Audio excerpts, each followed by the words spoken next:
Bueno, ¿me escuchan? Sí, ¿Se me escucha bien? Ok, genial. Bueno, gracias por invitarme, gracias por recibirme, por darme la bienvenida en este espacio. Bueno, hoy al principio acá el hermano había invitado a quienes se animan a prender su cámara, yo también los invito, porque si no solo le hablo a cuadraditos con nombres, así que me gustaría verlos y bueno, si alguno puede y también después colaborar, porque vamos a leer varios pasajes de la Biblia. Los invito, por supuesto, a tener sus Biblias a mano. También si quieren anotar los pasajes, porque no es cuestión de lo que una persona diga, sino que Dios nos hable a través de su palabra. Y después que nosotros podamos, como los bereanos, ¿no? Poder confirmar y corroborar si lo que se presentó es correcto a la luz de la palabra de Dios. Así que, bueno, con eso en mente, y gracias a los que están ahí dando la cara, gracias por estar. Los invito a que hagamos una oración y podamos entrar de lleno entonces al tema. Gracias, querido Padre, porque nos has guiado hasta aquí. Gracias porque nos has unido en este culto y en especial queremos que tu nombre sea glorificado, que el centro de esta reunión seas tú y, Señor, que podamos aprender acerca de tu carácter de amor. Gracias por estar a nuestro lado siempre. En el nombre de Jesús. Amén. Bueno, les cuento que en esta semana estuve hablando con una persona que me escribió y me contaba que tenía las ganas de compartir a través de sus redes sociales diferentes mensajes acerca del amor de Dios, reflexiones sobre la Biblia. Y esta persona me dijo, pero tengo un problema, hay algo que me preocupa.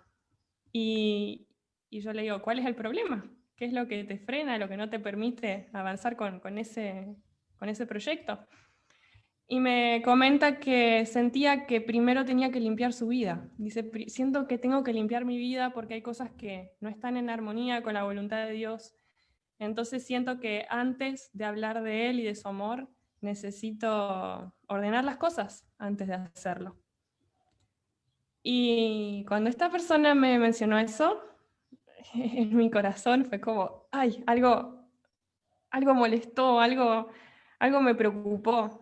No molestia en contra, sino justamente porque al escuchar la historia y lo que esta persona me comentaba, me vi reflejada. Yo dije, así era como yo me sentía hace quizás 6 meses atrás, así fue como yo me sentí por muchos años, porque resulta ser que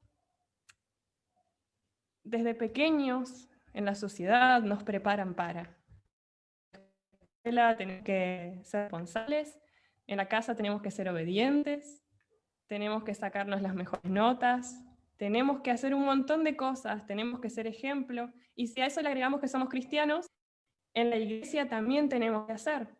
¿Por qué? Porque Dios nos salvó a un precio tan grande que nosotros tenemos que hacer algo. Tenemos que hacer algo para responder a ese amor. Tenemos que hacer algo porque somos ejemplo.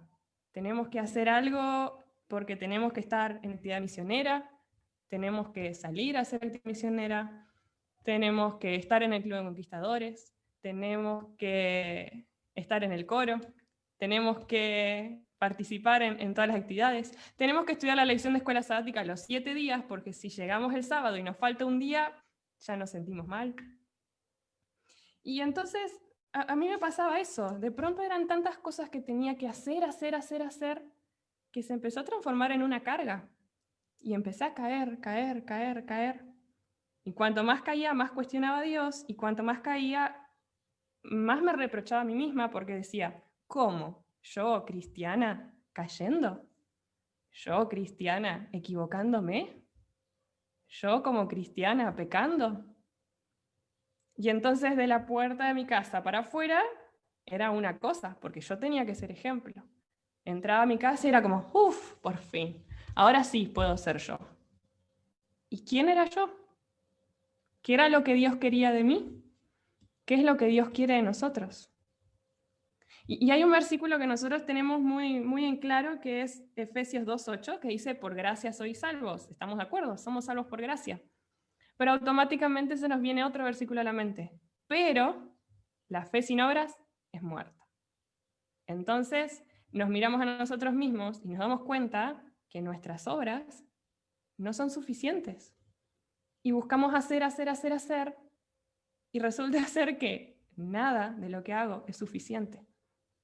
¿Les ha pasado? No es por condena la pregunta, sino por decir, a ver si todos pasado por lo mismo. ¿Les ha pasado de hacerse esa pregunta, de llenarse de actividades y decir, ¿por qué estoy haciendo lo que estoy haciendo? ¿Dios me está pidiendo esto? ¿Es su voluntad? ¿Se supone que es esto el gozo del cristiano? A ver, quiero ver manos. ¿Quiénes se animan? ¿Cuántos han pasado por lo mismo? Qué bueno, porque entonces este tema lo tenemos que escuchar todos. Hay otro versículo que también se me venía mucho a la mente, que los invito a buscarlo, que está en Mateo 5, y es el versículo 48. Si alguno lo encuentra y se anima a leerlo, lo invito a compartirlo. Activa el micrófono y lo lee. Mateo capítulo 5, versículo 48.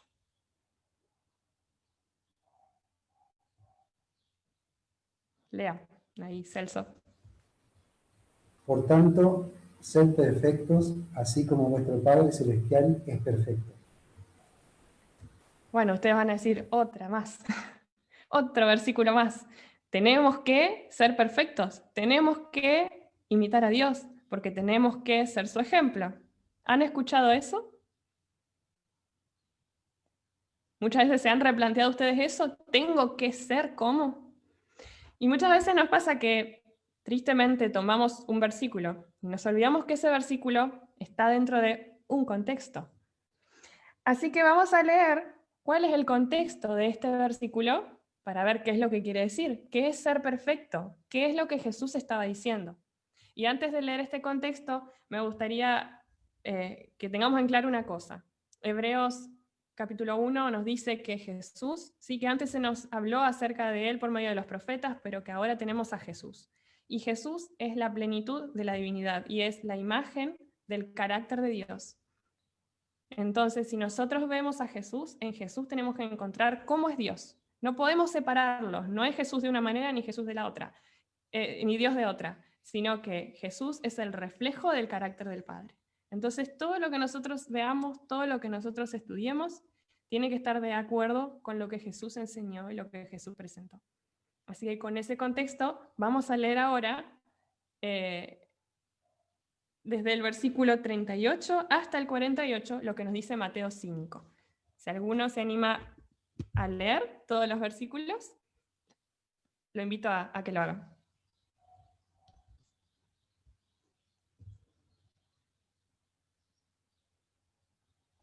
Mateo, ¿cuál alguien puede repetir? Sí, perdón, Mateo 5, desde el 38 hasta el 48.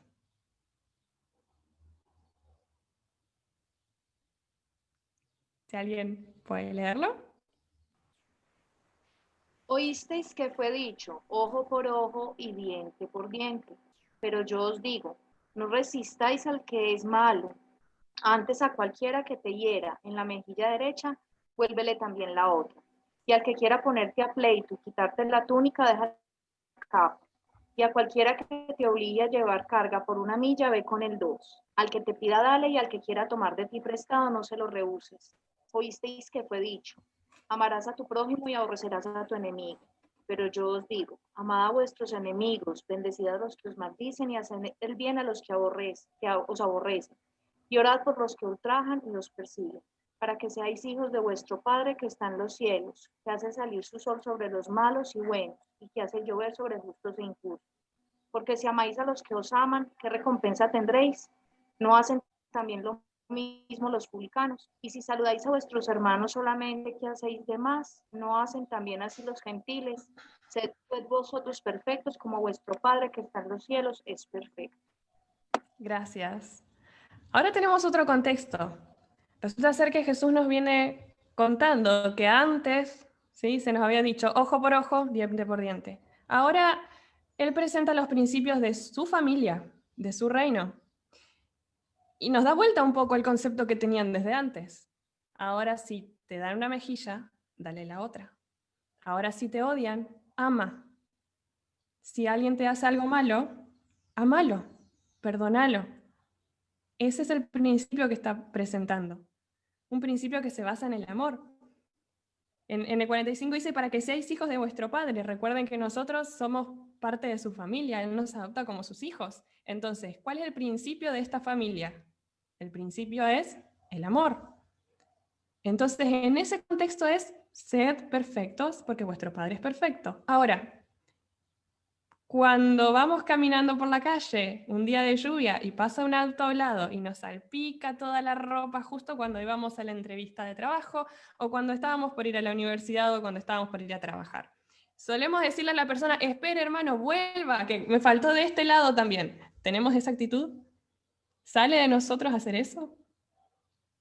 Cuando estamos con un montón de cosas en el supermercado y un montón de... justo no agarramos el carrito o el canasto y tenemos toda la mano llena de cosas y viene alguien y nos empuja y se nos cae en la mitad del piso, ¿cuál es nuestra actitud? ¿Le solemos decir, espere que me faltó tirar la otra parte, venga, empújeme de nuevo? ¿O nos sale bendecir a esa persona? ¿Es esa nuestra actitud natural? ¿Sí o no? ¿Nace algo bueno de nosotros? La Biblia dice que no hay bueno ni siquiera uno, entonces es algo que no sale de nosotros. Entonces voy a la pregunta, ¿y qué tenemos que hacer entonces? Recuerden que estamos hablando del tema de las obras. ¿Hay algo que yo tenga que hacer? Vamos a ir a 1 de Juan y leer otro versículo que también es conocido, 1 de Juan 4:8. Y cuando leamos esto me van a decir, bueno, no, realmente nunca es suficiente. 1 de Juan 4:8 dice que el que no ama no ha conocido a Dios, porque Dios es amor. Entonces, si nos basamos en eso, tenemos que terminar la reunión y decir, bueno, estamos todos en problemas porque ninguno de nosotros ama. Ninguno. Porque de nosotros no nace amar. Entonces, ¿qué tenemos que hacer? ¿Qué es lo que Dios nos pide que hagamos? Y de nuevo, este versículo está en un contexto que es mucho más amplio y que nos va a dar muchísima más explicación a lo que leímos recién. Así que quiero invitar a alguien que se anime a leer. También vamos a leer varios pasajes y vamos a analizar algunos puntos, no todos, de paso, si quieren después profundizar, este pasaje es hermoso. Pero vamos a leer desde el versículo 7 hasta el versículo 19. Y después vamos a tomar algunas partes de este texto. 1 Juan 4, del 7 al 19. ¿Alguien se anima? Estoy dando varios versículos para leer. Por aquí. Si no, dividimos en dos 4, partes. 7. Sí, 4 del 7 al 19. Amados, amémonos unos a otros, porque el amor viene de Dios. El que ama ha nacido de Dios y conoce a Dios. El que no ama no conoce a Dios, porque Dios es amor. ¿Sigo? Es hasta el 19. En Siga. esto se manifestó el amor de Dios hacia nosotros, en que Dios envió a su Hijo único al mundo para que vivamos por Él. En esto consiste el amor, no en que nosotros hayamos amado a Dios, sino que Él nos amó a nosotros y envió a su Hijo como expiación por nuestros pecados. Amados, si Dios nos ha amado tanto, nosotros también debemos amarnos a nosotros. Nadie ha visto jamás a Dios. Si nos amamos unos a otros, Dios vive en nosotros y su amor se perfecciona en nosotros. En esto conocemos que vivimos en Él y Él en nosotros, en que nos ha dado de su Espíritu. Y nosotros hemos visto y damos testimonios que el Padre ha enviado a su Hijo para ser el Salvador del mundo. Todo el que confiesa que Jesús es el Hijo de Dios, Dios está en Él, Él en Dios. Nosotros hemos conocido el amor que Dios nos tiene y hemos creído en Él. Dios es amor y el que permanece en el amor permanece en Dios y Dios en Él. La persona si quiere. Bueno, si alguien quiere Otra continuar ahí persona con también. él, 17 al 19. Gracias, Jessy. Ana, ¿querés continuarlo? ¿Vos que ibas a leer hoy? Sí, sí.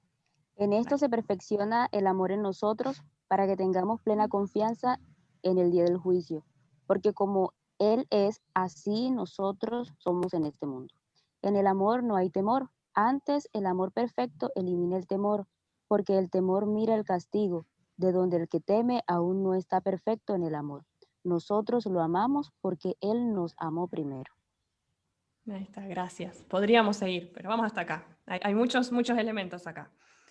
Entonces podríamos decir en resumen, bueno, entonces lo que yo debo hacer es amar a Dios. Podríamos resumir todo esto en amar a Dios. ¿Están de acuerdo? Bien. Pero resulta ser que el versículo 10 y 19 nos dice, en esto consiste el amor, no en que nosotros hayamos amado a Dios, sino que Él nos amó a nosotros. Y el 19 dice que nosotros le amamos a Él porque Él nos amó primero. ¿De quién viene el amor? De Dios. ¿Nace de nosotros? No nace de nosotros. Y ni siquiera es un yo amo a Dios para que me perdone, sino que Él me perdona por amor. Y yo lo amo porque Él me dio su amor. Es el amor de Dios. Entonces uno dice, bueno, el versículo 15 dice, todo aquel que confiese que Jesús es el Hijo de Dios permanece en Él y Él en Dios. Entonces lo que tengo que hacer debe ser confesar a Dios. Bueno, conocí su amor, entonces voy a confesar a Dios. Pero resulta ser que, y esto lo menciono, 1 Corintios 12:3 dice que nadie puede llamar a Jesús Señor si no es a través del Espíritu Santo. Entonces, ni siquiera el confesar depende de mí, porque es un trabajo del Espíritu Santo. Y el Espíritu Santo, ¿quién me lo da? Me lo da Dios. Entonces, ¿qué hacemos? Y saben que hay un grupo de personas que tenían la misma pregunta. Si Santiago me está diciendo que yo tengo que hacer, que la fe sin obras es muerta, ¿de dónde salen esas obras? ¿Y qué es lo que yo tengo que hacer para?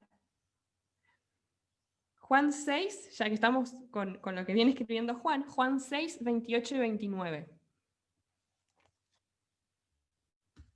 Si alguien lo quiere leer.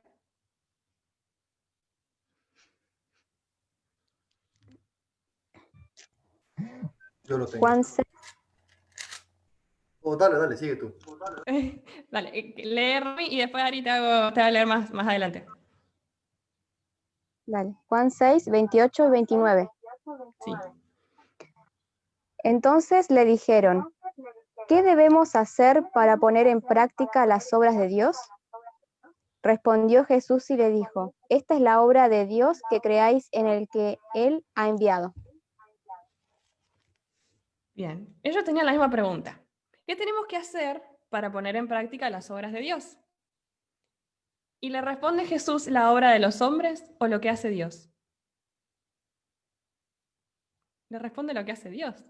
¿Y cuál es la obra de Dios? Que creáis en Jesús.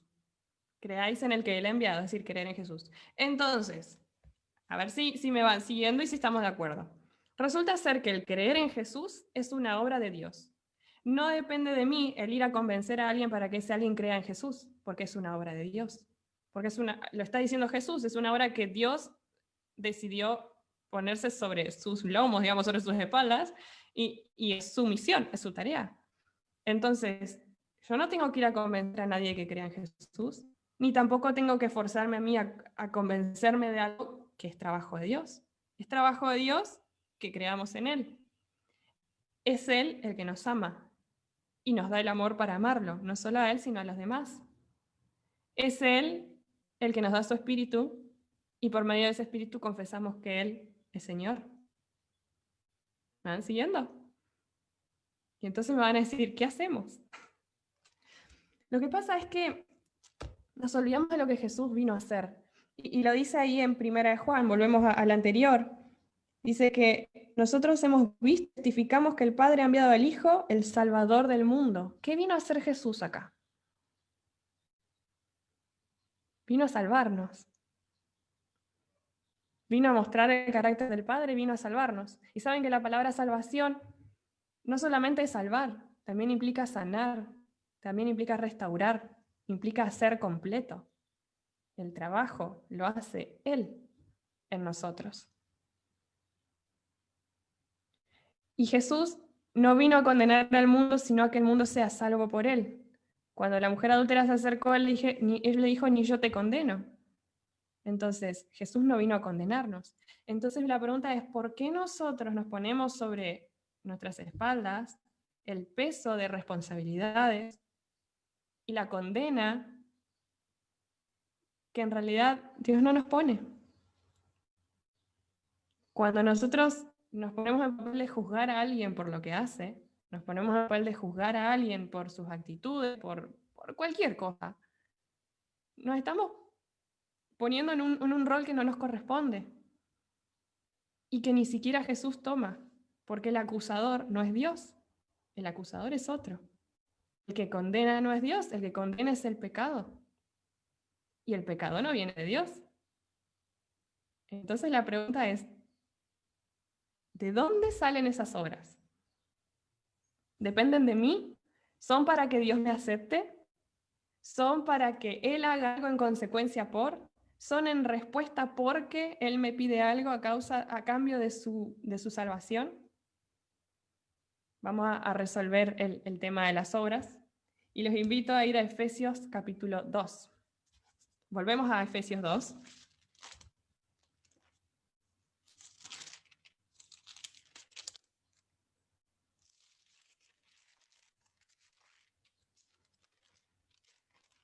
Acá, Efesios 2. Y voy a leer varios versículos desde el número 1 y vamos a llegar hasta el 10. Versículo 1 dice, y Él os dio vida a vosotros cuando estabais muertos en vuestros delitos y pecados, en los cuales anduvisteis en otro tiempo, siguiendo la corriente de este mundo, conforme al príncipe de la potestad del aire, el espíritu que ahora opera en los hijos de desobediencia, entre los cuales también nosotros vivimos en otro tiempo, en los deseos de nuestra carne, haciendo la voluntad de la carne y de los pensamientos, y éramos por naturaleza hijos de ira, lo mismo que los demás.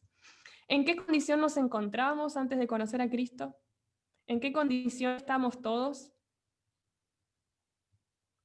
Muertos.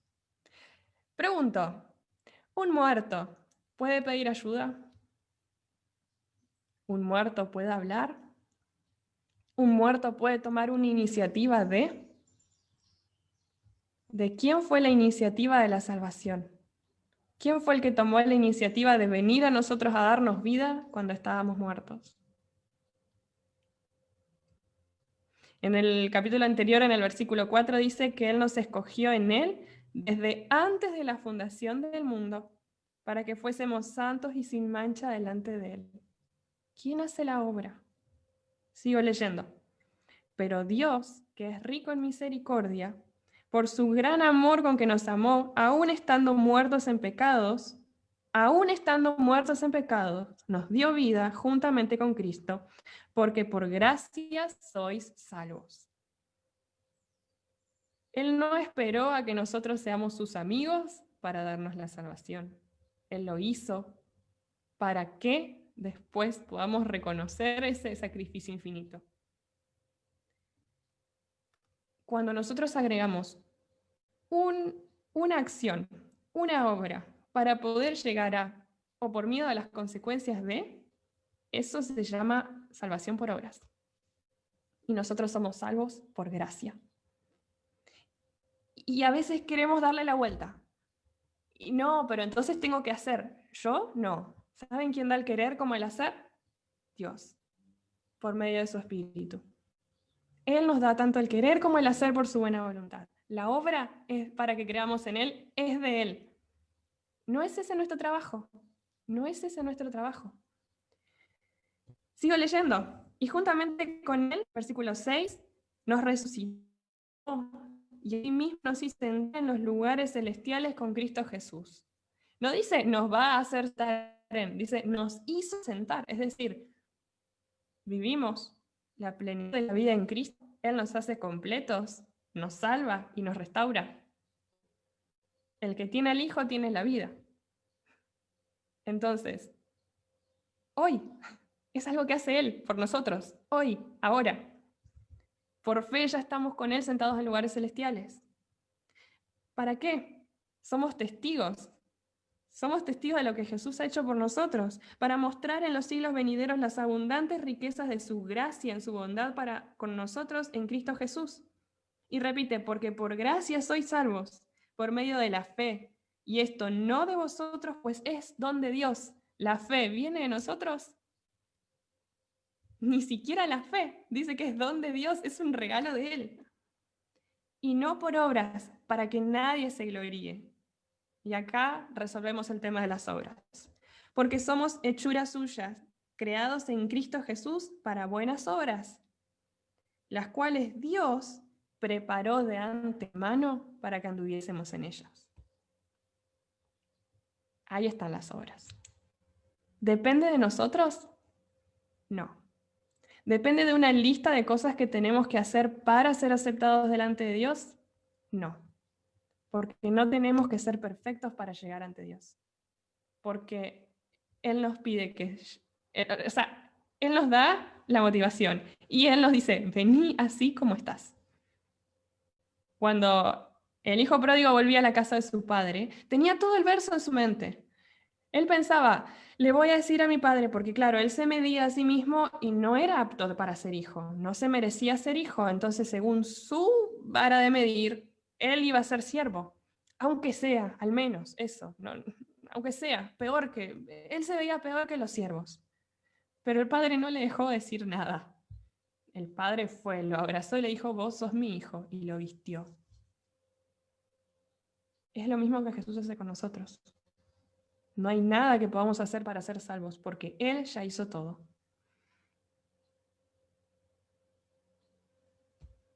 Tengo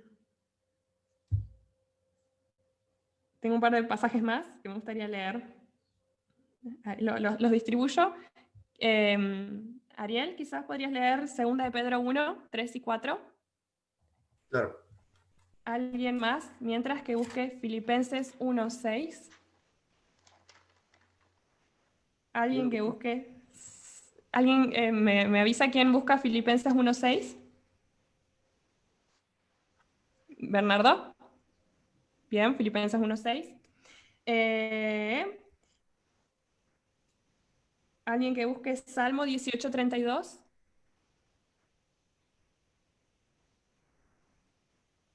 ¿Un voluntario? Bien. Salmo. Ok, Jair Salmo. Ahí después tengo un par más, así que ahí después distribuyo. Quedamos hasta ahí para no perderme. Quizás Juan Carlos podría buscar Romanos 8, 31.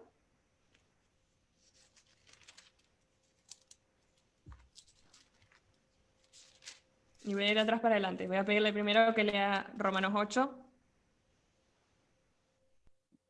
31, 33 y 34.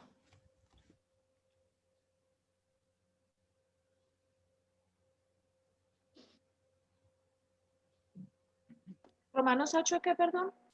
Romanos 8, 31, 33 y 34. Listo, yo.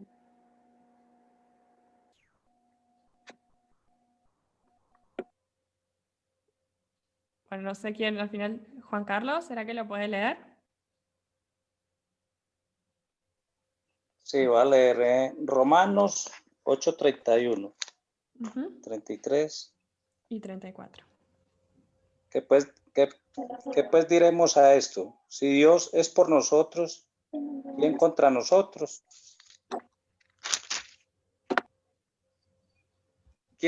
33. ¿Quién acusará a los escogidos de Dios? Dios es el que justifica. ¿Quién es el que condenará? Cristo es el que murió, más aún, el que también resucitó, el que además está a la diestra de Dios, el que también intercede por nosotros. Gracias. ¿No les suena lo que leímos recién? De que Sí. Él intercede por nosotros y además estamos sentados en los lugares celestiales gracias a Él. Fíjense que parece que Pablo evita la pregunta. ¿Quién condena? Y él responde, Jesús murió por nosotros. ¿Entonces Jesús condena? No. Sí, complementando con lo que leíamos recién. Hay una cosa más. Filipenses 1:6. No me perdí quién lo iba a leer. Ah, sí. Estoy seguro de que el que empezó en vosotros la buena obra la irá perfeccionando hasta el día de Jesucristo. Amén. ¿Quién empezó la obra? ¿Quién nos preparó para? Él. ¿Y qué va a hacer Él? La va a ir perfeccionando. Salmo 18:32. Creo que Jair lo tenías.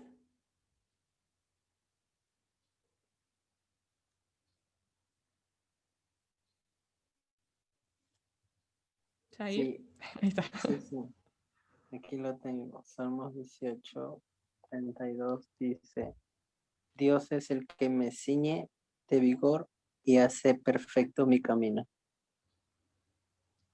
¿Quién es el que perfecciona? ¿Quién es el que hace perfecto mi camino? Dios. Ahora sí, Ari, si quieres leer 2 de Pedro 1, 3 y 4. Claro. Segundo de Pedro 1, del 3 al 4. Dice, como todas las cosas que pertenecen a la vida y a la piedad, nos han sido dadas por su divino poder, mediante el conocimiento de aquel que nos llamó por su gloria y excelencia, por medio de las cuales nos ha dado preciosas y grandísimas promesas, para que por ellas lleguéis a ser partícipes de la naturaleza divina, habiendo huido de la corrupción que hay en el mundo a causa de las concupiscencias. Gracias.